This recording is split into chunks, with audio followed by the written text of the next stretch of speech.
اپنے ارد گرد گھیرا بنایا، آپ اور آپ کے مریدین تھے، ایک پتھر بھی اس دائرے کے اندر داخل نہیں ہوتا۔ اللہ جس کی مدد فرمائے میرے عزیزو، اس نے اپنی طاقت و قوت سے ہوا میں اڑنے کا عمل دکھایا۔ ہوا میں اڑنے کا عمل سرکار غریب نواز کی لکڑی کی جو کھڑاؤں تھی، چپل نالین، آپ نے اسے حکم دیا اور کھڑاؤں اوپر اڑی اور اس کے سر کو مارتے ہوئے نیچے لے آئی۔ ابھی آخری بات تھی، اس نے ہر طرح کے حربے اپنا کر دیکھ لیے۔ اس کے بعد اسے پتہ چل گیا جادو کا مقابلہ جب جادو سے ہوتا ہے تو ایک سے بڑھ کر ایک جادو دکھائے جا سکتے ہیں، لیکن یہاں جادو کا مقابلہ جادو سے نہیں، اللہ کے ولی سے ہے، اور کرامتیں ہیں جادو کو تو تہس نہس کر دیتی ہیں۔ اجے پال جوگی تھک ہار کر کے کہا، میں ہند کا سب سے بڑا جادوگر ہونے کا فخر رکھتا تھا، مگر تمہارے جیسی طاقت میں نے آج تک نہیں دیکھی، اور سب کے سامنے تمہاری چپلوں نے مجھے نیچے اتارا ہے، تو پھر اگر غریب نواز کا ہاتھ پڑے تو پتہ نہیں کہاں تک چلے جائے، پیر پڑے تو پتہ نہیں تحت الثری میں پہنچ جائے۔ اس نے اسی وقت سرکار غریب نواز رضی اللہ تعالیٰ عنہ کی بارگاہ میں شرف اسلام سے وابستہ ہوا اور بیعت بھی کیا۔ آپ نے اس کا نام عبداللہ بھی رکھا۔ سرکار غریب نواز رضی اللہ تعالیٰ عنہ کے مقابل میں جو آئے اور وہ سب دائرہ اسلام میں داخل ہوتے رہے۔ ان تمام واقعات سے مجھے ایک بات سمجھ میں آتی ہے، عطائے رسول کا لقب بالکل پرفیکٹ ہے سرکار غریب نواز کی شان کے لیے، اس لیے کہ میرے آقا صلی اللہ تعالیٰ علیہ وسلم کی آل میں سے بھی ہیں، اولاد میں سے بھی ہیں، اور عالم ہونے کے اعتبار سے نائب رسول بھی ہیں۔ حضور اکرم صلی اللہ تعالیٰ علیہ وسلم کے پاس جس طرح دشمن آتے مارنے کے لیے، قتل کرنے کے لیے، لیکن اخلاق رسول دیکھ کر وہ متاثر ہو جاتے، اسلام میں آتے۔ اللہ کے نبی صلی اللہ تعالیٰ علیہ وسلم نے اپنی یہ عطا غریب نواز کو بھی عطا کی تھی، جو بھی دشمن آتا تھا وہ آپ کا مرید بھی ہو جاتا، یہاں تک کہ عورتیں بھی آئیں بہکانے کے لیے غریب نواز رضی اللہ تعالیٰ عنہ کی بارگاہ میں، کئی دن تک آتی رہی۔ سرکار غریب نواز رضی اللہ تعالیٰ عنہ نے انہیں بھی اسلام میں داخل کیا۔ سب وہاں کے انا ساگر کا پانی بند کیا گیا، راستے روکے گئے۔ یہ ساری تکلیفیں جو میں نے عرض کیا اسلام کی شوکت کو روکنے کے لیے، اسلام کی بڑھتی ہوئی توانائی اور قوت کو روکنے کے لیے۔ اے مسلمانوں، اگر آج آپ کو ایسا لگتا ہے کہ کوئی دوسرا پرتھوی راج ہماری مسجدوں کو روکتا ہے یا ہمارے مساجد اور منابر اور معابد کے لیے روڑے اٹکاتا ہے تو ڈرنے کی بات نہیں۔ جو غریب نواز کی قوم ہند میں آباد ہے، انشاءاللہ العزیز، جیسے اجمیر معلیٰ میں میرے مولا نے مدد فرمائی تھی، ہند کے غریب نواز کے مریدین کی آج بھی مولا ویسی مدد نازل فرمائے گا۔ شرط یہ ہے کہ یہ ہندی مسلمان سرکار غریب نواز کے مشن پر تو آ جائیں، آپ اپنے مشن پر آ جائیں، آپ اپنی توانائی اور قوت یہاں پر دنیا حاصل کرنے کے لیے، عیاشی کے لیے نہ لگاؤ۔ اے جوانوں، اے نوجوانوں، تمہیں تو ایک کوئی حسن والی پری دکھا دی جائے ایمان خراب ہو جائے، لوگ دولت دکھا دیں تو تم اپنا سارا منصب چھوڑ کر ادھر چلے جاؤ۔ ایک بات یاد رکھ لینا کہ آپ سرکار غریب نواز کے عاشق ہو اور ان کے سچے پیروکار ہو تو تمہیں ایک بات کا ہمیشہ خیال رکھنا ہوگا کہ دنیا مجھے حسن دکھائے گی، جمال دکھائے گی یا مال و دولت دکھائے گی، لیکن میرا عقیدہ یہ ہے جو جان مانگو تو جان دے دو، جو مال مانگو تو مال دے دو، مگر یہ ہم سے کبھی نہ ہوگا نبی کا جاہو جلال دے دو۔ اس عقیدے کے ساتھ اگر جیتا رہا مسلمان تو میں سمجھتا ہوں تمہیں کیا، تمہاری جوتیوں کو بھی خریدنے کی کسی کے اندر طاقت نہیں ہوگی، کوئی نہیں خرید سکے گا۔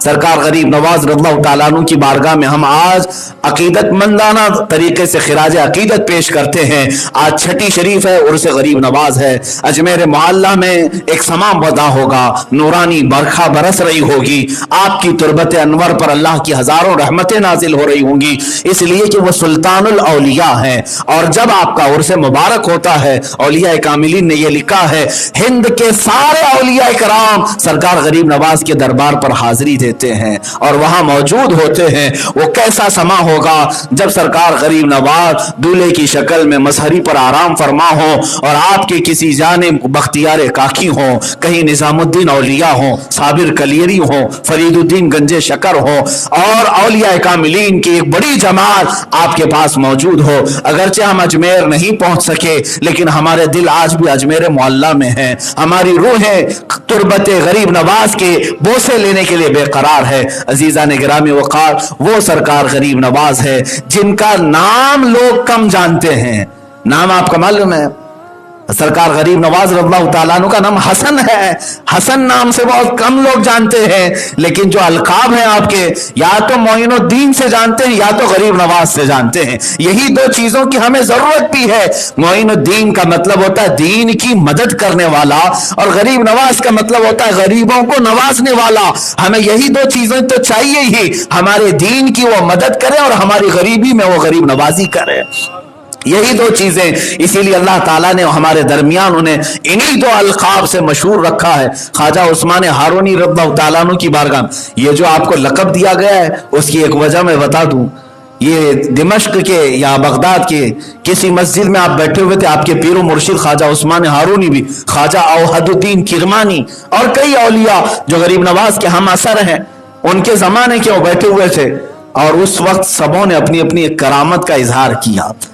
سرکار خواجہ عثمان ہارونی نے فرمایا کہ جو تم اپنی اپنی منازل طے کیے ہو بتاؤ، کہاں کہاں تک اپنے مقامات پر پہنچے ہو.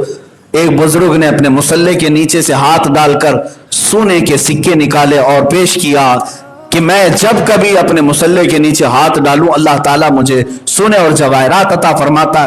اس میں خواجہ اوحد الدین کرمانی تھے. وہ اپنا جو عصا رکھتے تھے، عصے کو انہوں نے یوں مارا تو پورا عصا جواہرات کا یعنی چاندی کا بن گیا اور اس پر قسم قسم کے جواہرات تھے. اور ایک بزرگ نے مصلے کو کہا کہ اوپر اٹھ جا تو بغیر کسی سہارے کے وہ ہوا میں موجود تھا. اسی اثنا میں سرکار غریب نواز خاموش بیٹھے تھے. خواجہ عثمان ہارونی نے فرمایا معین الدین تم بھی اپنی کچھ چیزیں بتاؤ. تو بڑے اصرار کے بعد آپ نے اپنے جبے میں ہاتھ ڈالا اور گرم گرم دو روٹیاں نکال کر رکھ دی، پکی ہوئی دو روٹیاں تھی. تو دوسرے اولیاء کاملین نے اپنے بڑے بڑے جو کرامات دکھائے، کسی نے سونے، جواہرات، چاندی اور بہت ساری چیزیں. اس میں روٹیوں کی کیا قیمت؟ تو سب وہاں رکھے ہوئے تھے، سونے، جواہرات، چاندیاں، اس میں دو روٹیاں بھی رکھی ہوئی تھی. خواجہ عثمان ہارونی دیکھ کر مسکرا رہے تھے. اسی اثنا میں ان درویشوں کے درمیان ایک فقیر آیا اور کہا اے اللہ والوں کی مجلس، اے اللہ والوں، تمہارے گھر سے اور تمہارے دربار سے کوئی منگتا مایوس نہیں جاتا. بڑا بھوکا ہوں، بہت دیر کا بھوکا ہوں، مجھے تم لوگ کچھ کھلا دو. اس فقیر کو بلایا. خواجہ عثمان ہارونی نے اس سے وہ سونے کے سکے سب دے دیے، کہا لے کھا لے. اس نے کہا مجھے بھوک لگی ہے، بھوک لگی ہے. چاندی دے دیا، اس کو کھا لے پیٹ بھر جائے گا. اس نے کہا نہیں، وہ جو آپ کے سامنے دو روٹیاں رکھی ہیں وہ مجھے چاہیے. خواجہ عثمان ہارونی نے وہ روٹیاں اٹھائی اور دی اور سارے اولیاء جو بیٹھے تھے ان سے کہا تم سبوں نے اپنی اپنی کرامات دکھائی اپنی جگہ پر، لیکن میرا معین الدین وہ دکھایا جو غریبوں کی ضرورت ہے، جو امت مصطفیٰ کی ضرورت ہے. سرکار غریب نواز رضی اللہ تعالیٰ عنہ کو غریب نواز اس دن سے کہا جانے لگا. بلکہ اور بھی دیگر وجہ تسمیہ کے واقعات بیان کیے جاتے ہیں. آج ہم سب کی عقیدت اجمیر معلیٰ سے وابستہ ہے.